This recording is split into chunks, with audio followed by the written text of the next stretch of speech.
Bonjour, voici la présentation de notre projet réalisé dans le cadre du cours Introduction à l'apprentissage automatique. Notre projet s'appelle Dépistage de la COVID-19 grâce à la spectroscopie Raman et à des méthodes d'apprentissage automatique. Nous sommes l'équipe 1, constituée de Nicolas Sicard, Alexis Lebrun, William Leclerc et Louis-Philippe Blanchet. Aujourd'hui, les principales méthodes de dépistage de la COVID-19 sont basées sur l'analyse Polymerase Chain Reaction, ou plus communément appelés les tests PCR. Cette méthode a les désavantages d'être longue et coûteuse. Une étude réalisée en Alberta en 2021 a démontré que cette méthode peut produire des faux négatifs à un taux d'environ 9,3%. Une autre étude a démontré qu'environ 19,5% des gens qui ont testé négatif à un premier test ont ensuite testé positif à un deuxième test quelques jours plus tard. Ça démontre que les tests PCR peuvent produire beaucoup de faux négatifs.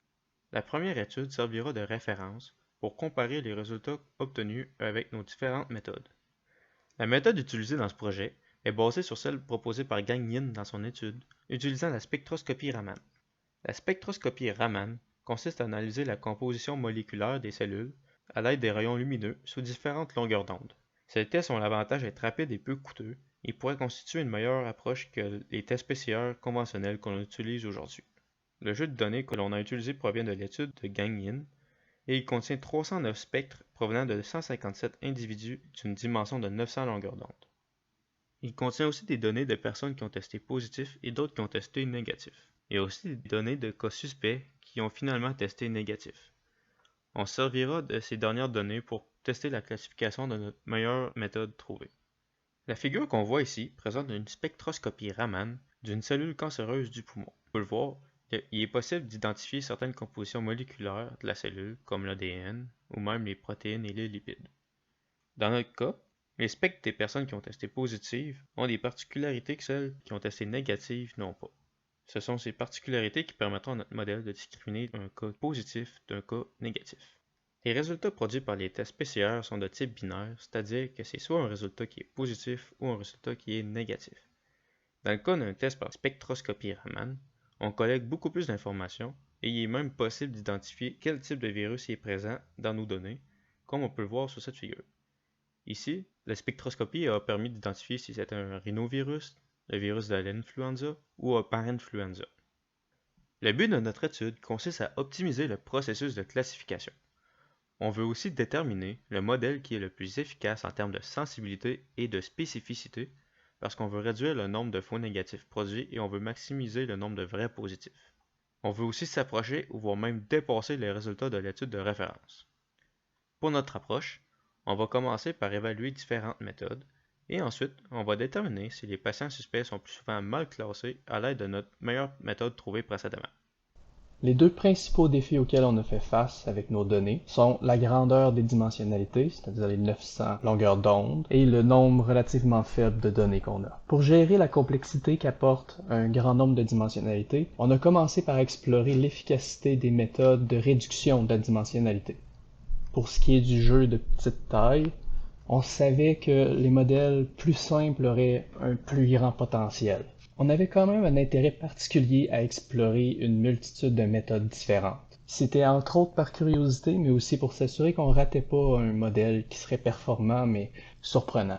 On a essayé des méthodes de discriminant quadratique, de discriminant linéaire, de Bayésien naïf gaussien, de plus proche moyenne, de régression logistique, de perceptron. On a essayé aussi des méthodes de bagging, de cas plus proches voisins, de classifieurs à vecteurs de support, un modèle à DABoost, d'arbres de décision, de séparateurs à vaste marge, puis même de réseaux de neurones à convolution. Après avoir exploré cette variété de modèles-là, on s'est arrêté sur ceux qui étaient plus intéressants ou plus performants. Pour ce qui est de ceux qui sont les plus intéressants, celle de la réduction de la dimensionnalité est sans doute la plus frappante. C'était certainement un bon point de départ avant d'essayer de s'acharner immédiatement sur des algorithmes. Question de pouvoir mieux apprécier puis visualiser les données. Avec les méthodes de réduction de la dimensionnalité TSNE, MDS et PCA, on pouvait voir qu'il y avait définitivement certaines caractéristiques qui nous permettaient de différencier les spectres infectés des spectres sains. L'agglomération des données par ces méthodes non supervisées sont sans doute les données les plus parlantes, surtout l'algorithme TSNE qui nous offre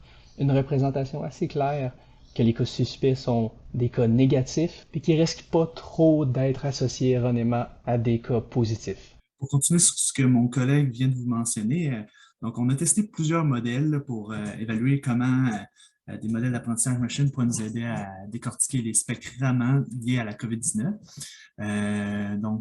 Pour vraiment évaluer nos modèles, savoir quelle approche est la meilleure, ben, on s'est vraiment centré sur le rappel. Là. En fait, si on fait un moins de rappel, on obtient le taux de faux négatifs. Puis, comme on l'a mentionné au début de la présentation, c'est ça, en fait, la principale lacune là, du test PCR. Là. Ça serait à ce niveau-là. Là. Donc, on a testé plusieurs approches, là, comme a été mentionné, notamment l'approche des cas plus proches voisins. Ce que je vous montre ici, en fait, c'est juste un exemple d'optimisation qui a été réalisé. Dans ce cas-ci, on observe que le nombre optimal, c'est 1. Donc, un plus proche voisin, on obtient les résultats optimaux au niveau du rappel et du taux de faux négatifs. Pour ce qui est ensuite du SVM, on s'est rendu compte que certains paramètres, comme le paramètre de régularisation C, permettaient d'obtenir de meilleures valeurs en validation. Donc, ce que vous voyez ici, c'est les performances en validation. Et puis, on voit que le taux de faux négatif peut être grandement réduit si on joue sur ce paramètre. Et maintenant, si on compare, parce que je vais nous en montrer juste quelques-unes, c'était juste à titre d'exemple, mais si on compare l'ensemble des méthodes qu'on a testées, on voit qu'on obtient des modèles qui présentent, pour certains, essentiellement les mêmes performances que la technique PCR là, auparavant, qui donnait environ 9,7% de taux de faux négatif. Mais on observe également que certains modèles comme Adabus ou SVM nous permettent d'obtenir des performances meilleur, en fait, le PCR. Ça pourrait être vraiment intéressant. Et ensuite, avec ce que William, mon autre collègue, va vous montrer, on pourrait, avec le Raman, on serait même en mesure d'identifier peut-être quelle région, quelle partie de la molécule du COVID-19 a un impact qui affecte la classification. Pour explorer plus en détail le jeu de données, nous avons finalement procédé à une analyse des valeurs de Chaplin. Puisque la méthode de boosting fut très efficace, le classificateur utilisé ici est une implémentation de XGBoost. Une valeur de Chaplin représente l'influence d'une variable sur les résultats du modèle. Cette valeur est définie par la différence entre la sortie espérée du modèle et celle où le paramètre n'aurait pas été considéré. Dans cette figure, il est possible d'observer les longueurs d'onde pour lesquelles les valeurs de Chaplin sont les plus élevées. On remarque que les longueurs d'onde 2084, 2085 et 2080 ont une influence imposante sur la sortie, et elles sont très près physiquement. Il est cependant fort probable que ces valeurs s'agissent plutôt d'artefacts de mesure Raman que de fragments révélateurs sur le tas des patients. Dans cette figure, on peut observer l'influence directe des paramètres pour déterminer le résultat sur un exemple tiré du jeu de données d'entraînement. Ces artefacts y sont présents. Ici, il est possible de voir que seules ces longueurs d'onde ont une influence réelle sur la décision du classificateur. En comparant plusieurs cas, on voit que pour des patients en santé, ces longueurs d'onde sont légèrement plus élevées que celles des patients atteints de la maladie.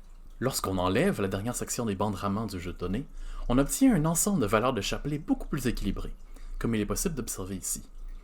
Les longueurs d'onde mises en évidence représentent les molécules ou les groupements vibrationnels liés aux protéines.